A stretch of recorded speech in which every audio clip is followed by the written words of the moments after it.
Every day, the girl secretly watched from behind the tree as her grandfather taught Kung Fu. After that, she began secretly learning it herself. In just a few days, the girl mastered all of her grandfather's Kung Fu. But the girl did not dare tell anyone that she knew Kung Fu, only because her family had a tradition. Kung Fu was passed down only to boys, not to girls. That day, the girl hid behind the tree as usual, watching her grandfather teach her brothers Kung Fu. When she saw her brothers performing poorly, the anxious girl couldn't help but speak out a few corrections. When her grandfather heard the girl's voice, he immediately questioned her if she had been secretly learning Kung Fu. The girl quickly lied, saying she had just arrived and hadn't seen anything. Her grandfather did not believe her words and decided to test if she had learned Kung Fu. But the girl had already anticipated this. She did not make a move. The girl thought she had fooled her grandfather. As she turned to leave, her grandfather signaled a disciple beside him to attack the girl. Faced with this sneak attack,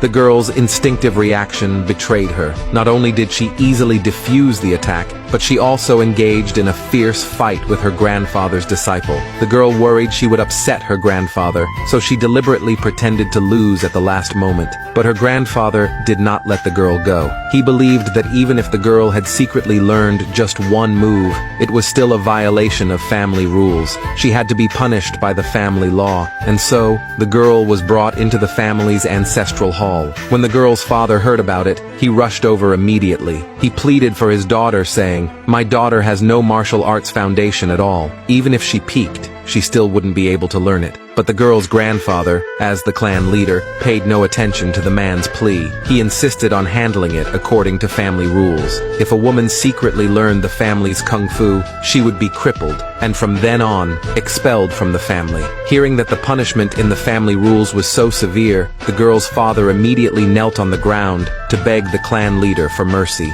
After all, the girl was his own granddaughter, but the grandfather showed no mercy at all, ordering his other son, Jack, to carry out the family punishment. Faced with his own family member, Jack couldn't bring himself to do it. The clan leader scolded him for being too soft, saying he couldn't even handle something like this. Unexpectedly, at this moment, other members of the family all knelt down, begging the clan leader to spare the girl this time. But the clan leader became furious when he saw this. He planned to carry out the family punishment himself, but at that moment, the girl broke free from the ropes binding her. She accused her grandfather of being too stubborn and conservative. The times had already changed, yet he did not understand the need for flexibility. The clan leader angrily demanded the girl kneel, but the girl declared she would rather die than kneel and accept punishment. She questioned her grandfather. "If my mother had learned Kung Fu back then, maybe she wouldn't have been killed by enemies. And I secretly learned Kung Fu only so that when facing enemies, I would have the ability to protect myself."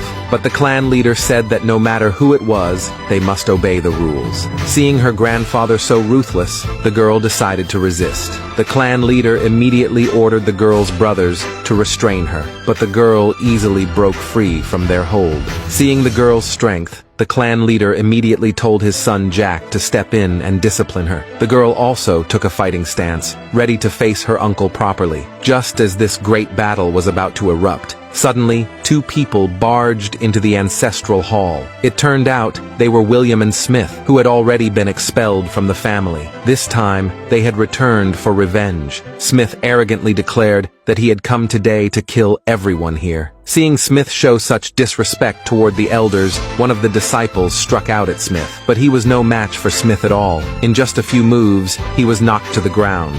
Smith mocked them, saying they were all useless, and not a single one could be his opponent. William provoked the clan leader, saying, "If you truly have the guts, let's have a match. Whoever loses must leave this family forever to uphold the family's honor." The clan leader agreed. Soon, both sides arrived at the open ground outside the ancestral hall. The girl understood that her brothers were not strong enough, so she decided to step forward and face Smith. But the clan leader scolded her, saying she was just a woman and had no right to take part in such matters. The girl had no choice but to step back. But what the clan leader did not know was that Smith's strength now was terrifying. A few minutes later, the younger generation of the family were all injured one after another, completely no match for Smith. The clan leader immediately saw that there was something wrong with Smith's kung fu. He had absorbed the power of others, which was why he could improve so much in such a short time. Right after, the clan leader's two sons went up one after another to fight Smith, but they too were no match for Smith, and were defeated by him one after another. The clan leader had no choice but to personally step in to fight Smith. The clan leader's kung fu was profound,